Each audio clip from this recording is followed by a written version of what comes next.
All right, guys, how's it going? So I have reviewed today's Spanish football dailies for you, today's print media here in Spain, to see if there's anything of interest in them for you. Obviously, we're keeping a close eye on stuff to do with Trent Alexander-Arnold and Real Madrid, and keeping an eye on Mamardashvili, the Valencia goalkeeper that's coming to Liverpool. And other former players, and my boy Aspas, for example, who I will be talking about in today's video. Now, we don't take what they say in the Spanish media as gospel, but the grown-ups, we like to see what's being said, and we can make our own minds up about what we believe and what we don't believe. So what I can tell you right now is, if you're watching this video to see if there's anything to do with Trent and Real Madrid, there isn't, although I will be speaking about Trent in another video shortly. There's also nothing to do with Mo Salah or Luis Diaz. They've been featured this week in Sport, the pro Barcelona newspaper, if you like, but there's no mention of them today.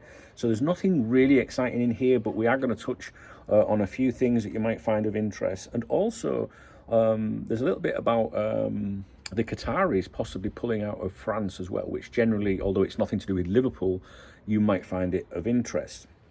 So, Valencia versus Villarreal. Georgi Mamardashvili will be in action for Valencia against Villarreal today.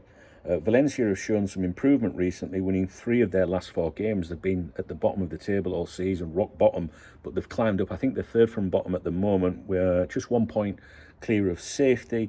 Today's not going to be an easy game, though. Villarreal are 5th in La Liga. Celta Vigo at Atletico Madrid. That's a big game for them as well. Now, their skipper and former Liverpool legend, Iago Aspas, I like Aspas, returns to the team today after more than a month without playing. I think he's missed 5 games, and I think from those 5 games, I think they suffered 4 defeats, and I think they won 1. He is, their star player, if you like. He was expected back last weekend against Betis, but he spent the night before the match vomiting due to a stomach virus, and with him not being 100% anyway, the manager chose not to risk him. Now, AS say that everything indicates that he will start today against Atletico, although Marca don't have him in their predicted starting 11.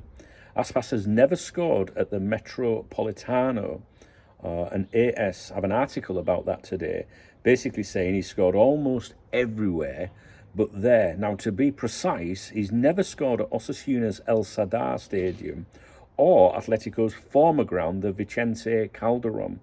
And Atletico switched from there to the Metropolitano at the end of the 2016-17 season. So he will no doubt be hoping to get on the score sheet there as his career's coming to an end. I think he recently signed a new deal, he did recently sign a new deal with them, a couple more years or something like that. What a player. Now, do you remember this player? Javier Manquillo, or Manquillo, double L in Spanish, I would pronounce it with it is pronounced Y, okay. He's at Celta Vigo too. Now, do you remember him? He's been at Celta Vigo since moving there from Newcastle last year. He had a loan spell with Liverpool in 2014-15, and I think he played for us about 10 times. He's a right back. Do you remember him? He turns 31 in May. Now, AS have an article on him today that basically says the defender has disappeared from Celta's squad list. And for the 4th consecutive match day, he's not among the 23 players selected.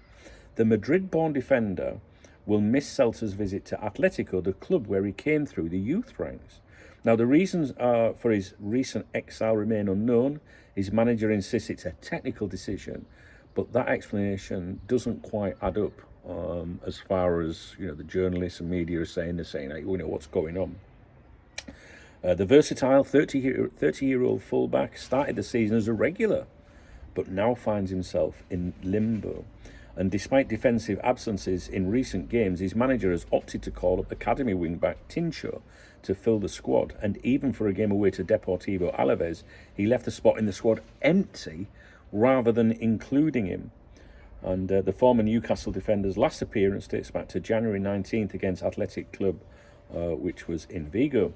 His contract with Celta expires in June, meaning he will have to no doubt start a new chapter in his career this summer. a journey that began in 2011 under Gregorio Manzano at Atletico Madrid. Now, AS had this article about Qatar, and it says Qatar puts France in check. Bear with me; it's translated, and I've got to try and work my way through this with you. It says the Qatari threat to stop investing in League One jeopardizes club finances. DAZN, which I think is pronounced the zone, isn't it? And Bein, whatever he called, freeze their payments, it says. Tensions between France and Qatar have escalated in recent hours due to two major issues. First, the indictment of PSG president Nasser Al-Khelaifi on February 5th for complicity in abuse of power in the 2018 Affaire Lagardère scandal. I have no idea what that is. Second, a legal dispute between Ligue 1 and Qatar over a sponsorship matter that could worsen the ongoing broadcasting rights crisis shaking French football this week. It could be of interest to you because, people are always hoping Liverpool might get bought out, by someone, and there's talk here that they could possibly pull out of France. Let's keep going with it. Following the revelation of Al-Khelaifi's indictment, something he vehemently denied last week, RMC Sport, I'm going to be talking about RMC Sport in another video, reported that Qatar, taken aback by the news, has threatened to stop investing in France, including its funding of PSG and beIN Sports. Frustrated by the accusations it has faced, the Emirate has allegedly issued an ultimatum triggering a chain reaction that could have serious consequences for French football. However, this claim was denied by Le Parisien, a newspaper closely aligned with PSG. If Qatar were to pull out of League One, the impact on clubs could be severe. beIN Sports, along with DAZN, or DAZN, whatever it is, holds League One's broadcasting rights, paying €100 million per season, €80 million as a fixed fee, and €20 million tied to promoting the Middle Eastern nation through match broadcasts. This week, DAZN announced it was suspending half of its February payments, citing the LFP's, that's Ligue de Football Professionnel, failure to combat piracy. Meanwhile, beIN has frozen a €20 million payment, demanding that League One clubs promote Qatar, a requirement rejected by the majority of teams. And apparently, L'Equipe have reported that only 8 of the 18 clubs support this measure. Those against it argue that the €20 million should be paid strictly for broadcasting rights, not as part of commercial deals tied to advertising obligations. Tensions in France have escalated in the last few hours, with the country's football scene already in the midst of a financial crisis that could worsen in the coming weeks. Yesterday, the LFP formally summoned DAZN, DAZN, look, I'm a grandad, I don't know what it's fucking called, to a hearing demanding payment. French football is in a precarious situation, and even the most optimistic observers struggle to see a short-term resolution to the economic turmoil engulfing the league. So not really anything to do with us, but interesting to see if they were to pull out of France, and their association with PSG and all that. So just keeping you up to date on something that you might not be aware of, guys. I certainly wasn't aware of it until I reviewed the Spanish papers this morning, so I haven't seen a great deal of coverage from like a British perspective, if you like. So anyway, that's that. Sport, they didn't have anything of interest today. The last couple of days have been a bit entertaining, with Deco doing the media rounds, the reporting surrounding Luis Diaz, Mo Salah being offered to Barcelona in November, and more recently Real Madrid. We're going to be talking about Rami Abbas. We're going to be talking about Mo Salah's agent in another video that's coming up today. There's all sorts coming up for you today. So that's it. That's all there is for you today. Not the most interesting of updates. Nothing to do with Trent. It's gone very quiet on that front regarding Real Madrid. The last thing that was claimed in Spain by the Madrid-based media was that Trent was informing Real Madrid that he's not going to U-turn, because they're saying the only thing that can stop the deal from happening, his free transfer, would be if he U-turned, obviously a serious injury. And they're saying, the Madrid-based media, the deal is 90% complete. All that's missing is the signature.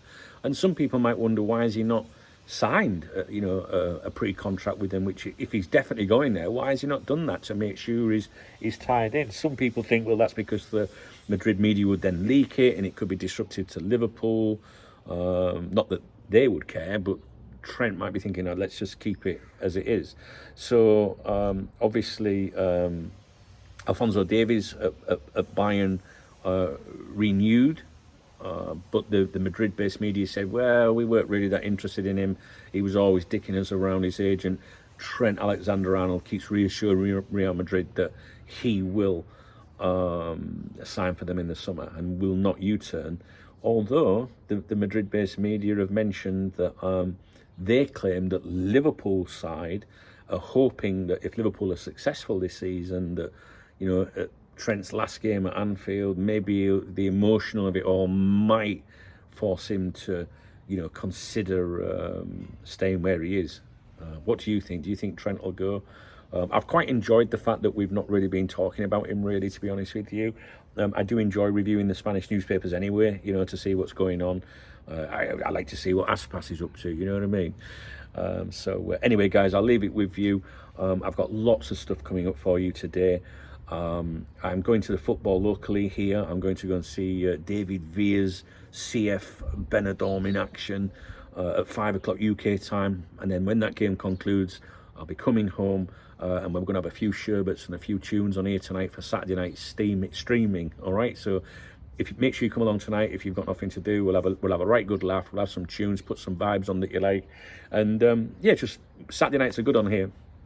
What was I going to say though? Oh yeah, on a Saturday night though, we do use our own private server, so it's important you read the instructions in the live stream tonight. Click on the description. Click on the description section and it will tell you where to go. It'll also tell you on the screen. Any problems, just ask in the chat. We use YouTube for the chat, so still come here as usual, but the audio and video will be on another stream. That's so that we can put whatever music we want on without getting into trouble. All right, guys, have a great weekend. Let me know if there's anything in this video that interests you. If you appreciate the video, please thumbs up the video. Please drop me a comment. And if you want to buy me a coffee or a beer, because it's the weekend, you can hit the super thanks, the love heart under the video, and I will give a shout out to you in my next morning briefing and let everybody know how much of a hero you are. All right, guys, speak to you in a bit. I'll be checking the papers tomorrow morning for you as well.